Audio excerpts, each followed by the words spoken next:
KPK mengungkap praktik korupsi dalam program makanan tambahan untuk ibu hamil dan anak stunting di Kementerian Kesehatan.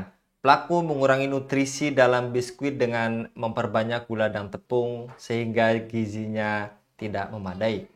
Biskuitnya ada, tapi gizinya tidak ada, kata PLT Deputi Penindakan KPK Asep Guntur Rahayu pada hari Kamis 7 Agustus 2025. Asep menjelaskan premix atau campuran nutrisi sengaja dikurangi untuk menekan biaya produksi. Akibatnya makanan tersebut tidak membantu pencegahan stunting dan justru membahayakan kesehatan ibu hamil. Kerugian tidak hanya dialami negara tetapi juga masyarakat yang seharusnya mendapat asupan gizi. Siapa yang benar-benar diuntungkan dan bagaimana skemanya? Mengapa pengawasan dan kontrol mutu bisa gagal total sampai biskuit ada tapi gizinya tidak ada? Untuk membahasnya kami terhubung dengan Bung Hanif Kristianto. Kita sapa terlebih dahulu. Assalamualaikum warahmatullahi wabarakatuh, Bung Hanif. Waalaikumsalam warahmatullahi wabarakatuh. Luar biasa, Bung Hanif. Korupsi di negeri ini sungguh-sungguh terlalu gitu ya, Bung Hanif. Dan kali ini menjangkit yang seharusnya sehat tapi ini dikurangi unsur nutrisinya jadi tidak sehat lagi. Siapa yang sebenarnya diuntungkan menurut Anda, Bung Hanif, dan bagaimana sebetulnya skemanya? Siapa pemain di hulu hingga hilir yang mendapatkan keuntungan dan apakah ada konflik kepentingan antar pihak, Bung? Ya, sebelum kita masuk kepada siapa yang paling diuntungkan dan dirugikan, ini kan kita kembali dahulu kepada mindset negeri ini kan begitu ya.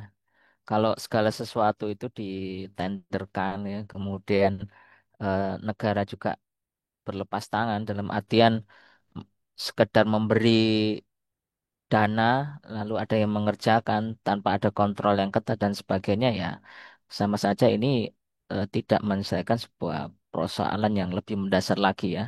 Apalagi ini berkaitan dengan kesehatan ya dan juga upaya untuk mengurangi stunting ya di negeri ini. Nah, kalau kita cermati dengan skema-skema yang ada sampai dengan pengurangan biskuit ya tadi dengan kualitas rendah, artinya ya kurang premix, kemudian lebih kepada tambahan gula dan tepung. Nah, ini juga mengindikasikan bahwa ya siapa sih yang ingin berusaha ya membuat sebuah usaha tadi untuk melayani vendor-vendor ya, vendor yang menang tender ini untuk melayani penguasa, yang mau rugi kan tidak ada yang mau rugi ya. Nah, di sisi lain juga kadang-kadang pemerintahan juga membatasi ya nominal yang ada ya. Nah, tanpa memaksimalkan ya sumber-sumber pendanaan yang itu bisa sebetulnya menghasilkan lebih seperti dari tambang dan sebagainya ya. Nah, ini maka pihak-pihak yang diuntungkan yang pertama ya ini tentu adalah vendor ya. Ya, vendor melakukan itu karena apa ya? Karena memang minimnya keuntungan begitu.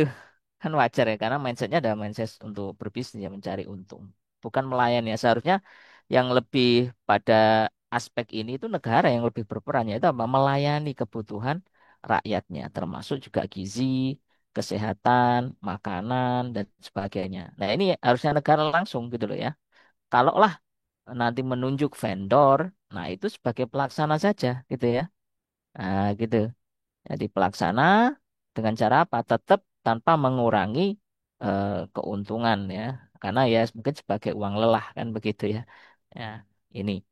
Lalu juga yang kedua, kalaupun ada yang pihak diuntungkan ya ini oknum ya, pengadaan ataupun pejabat pendukung yang mungkin mendapat kickback ya atau komisi atas kontrak dengan vendor tersebut. Dan ini sudah menggejala tampaknya kan gitu ya.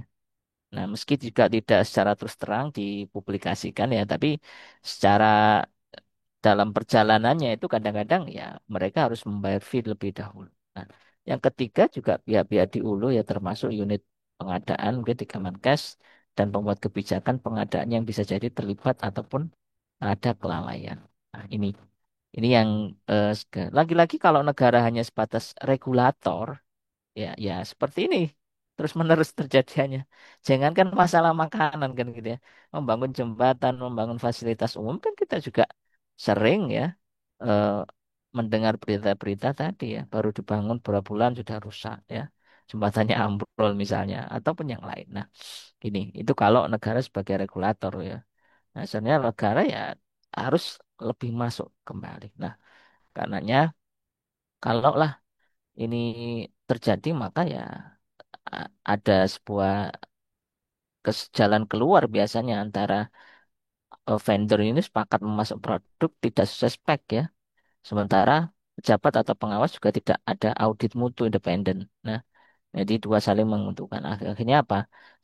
Spesifikasi nutrisi itu disunat dengan apa? Bahan murah, gula dengan tepung, ya. Kemudian harga tetap dibayar sesuai kontrak penuh. Dan yang ketiga pengawasan teknis dan uji mutu diabaikan ataupun dimanipulasi. Jadi ini sungguh rumit ya. Kalau mindsetnya tadi eh, secara mendasar negara tidak hadir ya, ini akan terus terjadi. Seperti itu, Mas. Ya, karena tadi Anda katakan pemerintah hanya regulator saja. Lantas, mengapa pengawasan serta kontrol mutu bisa gagal total sampai bisa kecolongan kalau kita persingkat hingga biskuitnya cuma tadi yang kandungannya hanya tepung dan gula kebanyakan, Bu? Ya, eh, ini lagi-lagi mindset untuk melayani kan begitu ya, bukan mencari keuntungan. Nah, kalaupun vendor itu kan ya namanya orang berusaha kan pasti cari untung kan gitu ya. Nah, lain halnya kalau itu negara, negara tidak boleh mengambil untung dari rakyatnya ya, atau dari dalam artian berbisnis dengan rakyat tidak boleh sebetulnya. Nah, karenanya kalaulah nanti ya ini tetap harus ada vendor, maka yang pertama mindset negara itu dibetulkan dulu. Nah, kemudian sampai lemahnya kontrol, maka ya ini menunjukkan audit internal yang lemah ya. Tidak ada sistem pengujian terpusat atau laboratorium independen yang memeriksa komposisi besi. Kalaupun ini ketahuan kan juga ini sebuah temuan baru. Lalu juga ya meskipun ada EPRO e-procurement ya, ini juga nampaknya tidak efektif ya. Misalnya ada sistem tender, penetapan spesifikasi rendah dan kurangnya verifikasi lapangan membuka celah manipulasi ya. Lalu ada insentif yang salah ya. Lebih fokus ke kecepatan pengadaan daripada kualitas hasil yang diinginkan. Nah, berikutnya, regulasi pengawasan juga tidak jelas ya. Ada pedoman teknis untuk aparat pengawas internal pemerintah misalnya belum memadai untuk audit eh, di sektor-sektor yang tadi ya dibutuhkan. Nah, karena ini sekali lagi ya ini kembali lagi kepada ya mindset dari negara tersebut. Seperti itu. Dan apakah pemerintah berencana untuk menghukum para pelaku serta mengganti rugi bagi masyarakat, terutama ibu hamil dan anak-anak yang menjadi korban menurut Anda? Dan siapa yang akan dimintai pertanggungjawaban? Apakah restorasi untuk korban dan langkah pencegahan sistemik yang seperti apa yang harus dilakukan, Bu? Ya sebelum menghukum kan kita juga harus tahu ya, harus mengedukasi semua vendor yang diajak kerjasama oleh pemerintah. Nah itu yang pertama. Terus yang kedua juga mindset dari para pelaku pejabat misalnya ya jangan yang diharapkan itu fee di awal ya, ya sehingga ini lolos untuk tender misal begitu. Nah yang ketiga juga ini merupakan hal yang paling penting bahwa masyarakat juga harus menyadari ya khususnya yang menerima biskuit ya ataupun juga terkait dengan bantuan ini maka dilihat apakah spesifikasinya cocok ataupun kurang. Kalaupun kurang ya bisa segera dilaporkan ini untuk sebagai bentuk apa agar kita juga ada kontrol ya kepada penguasa. Nah, karenanya kalau kita cermati juga langkah hukum yang sedang berjalan ini KPK juga telah melakukan penyelidikan ya sejak Juli 2025 dan kasus ini diperkirakan akan naik ke tahap penyidikan dalam waktu dekat. Nah, ini kita juga menunggu itu. Lalu yang modus korupsi, yakni pengurangan komposisi premik dan nutrisi ini sudah jelas sebagai penyebab kerugian negara dan kegagalan program publik. Nah, ini yang menjadi catatan penting bagi dunia hukum di Indonesia. Nah, apakah betul nanti jangan-jangan mereka hanya dikorbankan gitu ya? Ya, nanti juga vendor juga bisa beralasan ya. Nah, nanti akhirnya semua terbongkar. Nah, Kalau semua terbongkar ini berarti kan korupsinya berjamaah kan begitu. Padahal ini uang dari rakyat, ya, uang yang memang harusnya diperuntukkan untuk rakyat. Nah, kalau tentang restitusi kepada korban, misalnya ibu hamil dan anak-anak, hingga kini juga kita belum ada pernyataan resmi ya tentang kompensasi atau penggantian paket gizi apa. Ya, ya, Kementerian juga menyatakan menghormati proses hukum dan menyerahkan sepenuhnya ke KPK.